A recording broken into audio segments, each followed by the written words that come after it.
whenever you get ready to expand your territory, expect a demon to show up somewhere. As long as you stay over there and this stays over here, everything will be all right. But the moment you try to break away from where you came from and take over new territory, that's when all hell breaks loose in your life. He's fighting about territory. I cannot tell you, it's embarrassing how long I taught and preached this text and didn't see the point. I didn't see the point for the pain. I saw the pain, I didn't see the point. The pain. The pain of this man that could not be contained. The pain of this man that couldn't be stopped. The pain of this man that had no life and had no future, that hated himself and cut himself in the tombs. The pain of this man, the self-annihilation of this man, his tendency to attack his own future and prosperity. I couldn't see anything but his pain. And because of the pain, I didn't see the point. Because, you know, when pain gets strong, you can't think. You can't reason. When pain gets strong, you can't figure things out. Sometimes we are so engrossed with the pain that we don't get the point. You can have pain so bad it makes your blood pressure go up. You can have pain so bad that you lose your appetite. You can have pain so bad that you stop eating and you stop talking and you stop believing and you stop smiling and you don't have your personality because your pain is stopping you from being who you are. If you take a minute and look at your life, every time you're about to step into new territory, all hell breaks loose and sends a storm to stop you from getting there. And the storm doesn't seem connected to your goal, but it is a strategic attack. In fact, I'll go deeper than that. I would go far enough to say that the enemy knew who you were going to be before you got here. And he did some things early in the game, sometimes 20, 30, 40 years before you reach the destination, to try to mess you up so that you wouldn't be prepared to be who God called you to be. The storm always occurs before you get the territory to stop you from getting there in the first place. I bet you some people in here almost died in the crib. I bet you some people that almost died in the first couple of years of your life. I guarantee you some people that were abused and molested and ostracized early in life before anybody got a chance to see who you were going to be. The storm started before the boat landed.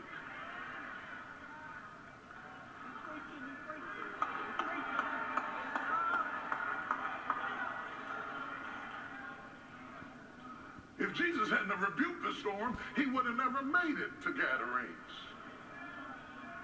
And then I didn't recognize that Gadarenes was inhabited by Gentiles.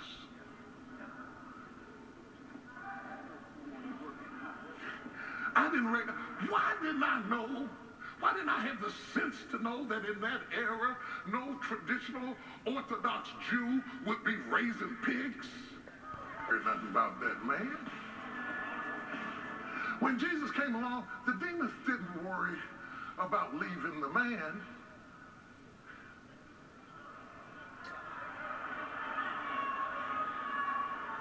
They just didn't want to leave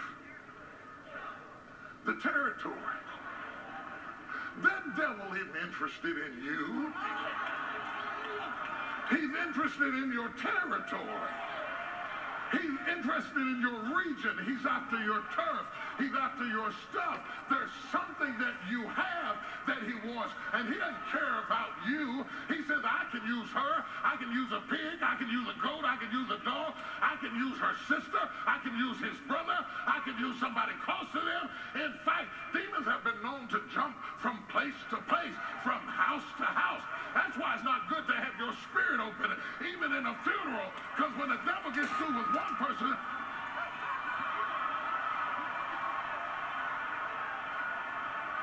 don't be distracted by what he's doing to you. Dr. Jill, he's not after you.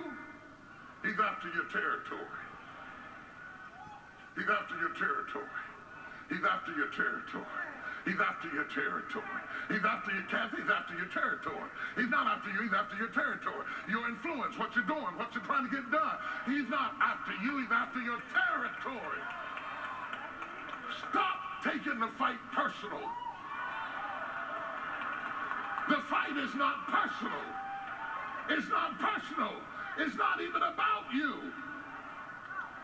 It is so strong. Look at the storms that preceded it in your life. When you didn't even know who you were, storms broke out. Storms are things that happen beyond your control. And you become victimized by a storm that's out of your reach. Go back in your life for a minute and look at the things that happened that you couldn't control before you even got to where you are now. He knew you were going to be something. He's scared to death of you, or he wouldn't fight you like that. You don't pull out big supernatural warfare to fight somebody that doesn't have any threat. If he weren't threatened by you, why would he start a storm way over here? We never see this anywhere else in the text. He is afraid of what you would become. So he said, I better start early. Before she grows up, before she learns scripture, before she gets washed in the blood, before he gets up on the anointing, before he gets himself together, I'm going to catch him about 3 or 4 or 5 or 7 or 8, and I'm going to start a storm to stop him from becoming who he was created to be. And then Jesus has to come through the storm to perform the miracle. What are the storms that Jesus has to come through to get to you? What are the walls and the barriers that you have built up, consciously or unconsciously, that Jesus has to come through to get to you? The good thing about it is, Jesus woke up and rebuked the storm.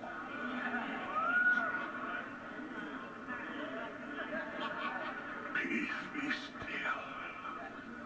And the winds and waves were slain. He lands, the second level of attack occurs. Now the enemy runs out to him and falls down. I couldn't stop you from getting here. Let's make a deal.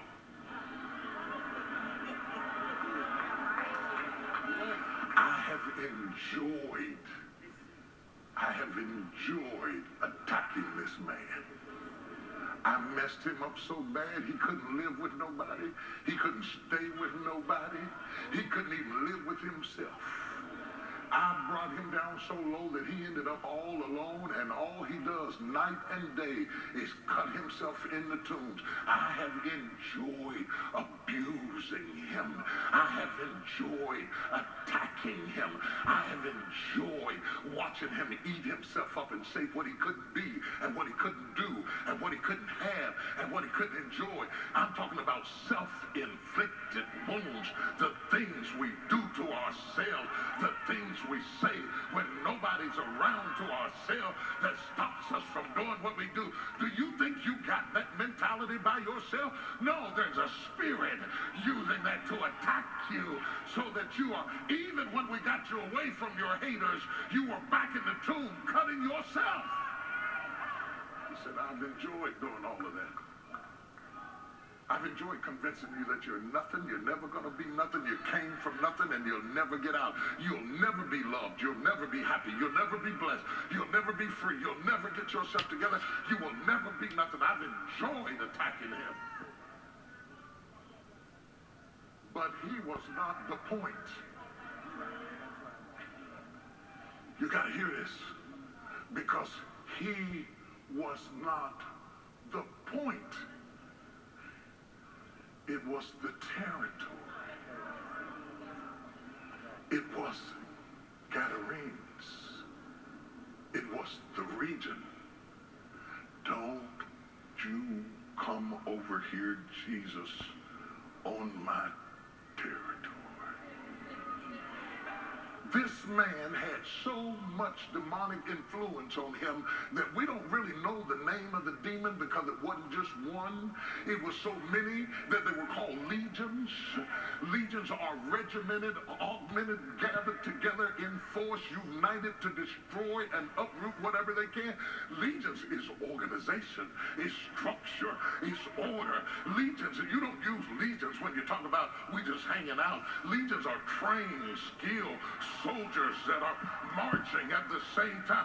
See, what you're fighting against is not chaotic incidents, but it is a strategic task force that has been sent against you. Strategy working in motion. See, the one thing you got to understand about Satan, Satan is organized. Even though he'll strike you with the spirit of disorganization, Satan is always organized.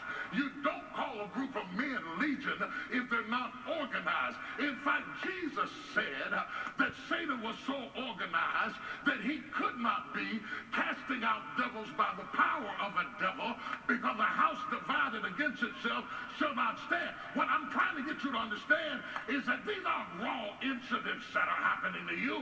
This is a marching legion of enemies that are coming against you to bring you down.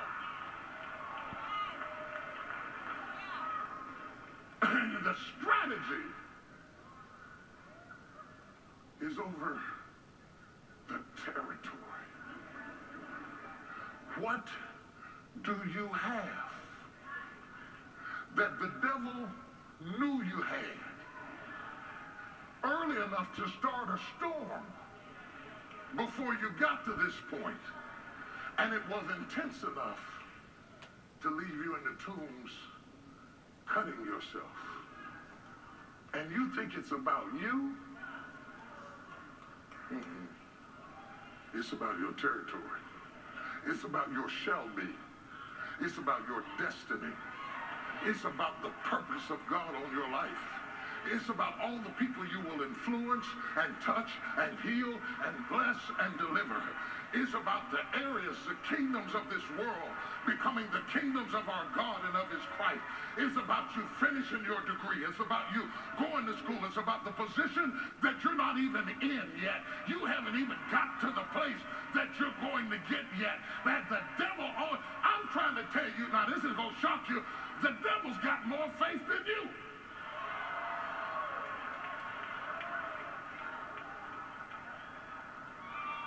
He believed in you when you didn't believe in yourself. He must believe in you or he wouldn't have sent legions to stop you from getting there. And that's why it's time for you to stop cutting yourself and stand up and be who God called you to be.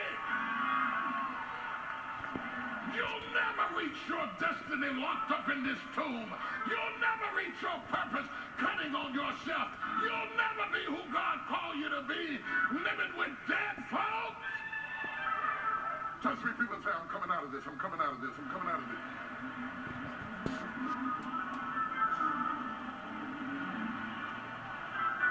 I'm coming out of this.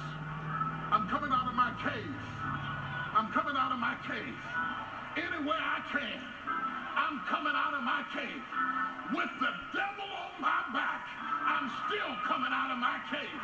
I'm going to get to Jesus if I have to come depressed, if I have to come oppressed, if I have to come possessed. I'm coming to Jesus. Slap somebody, say, get out of my way.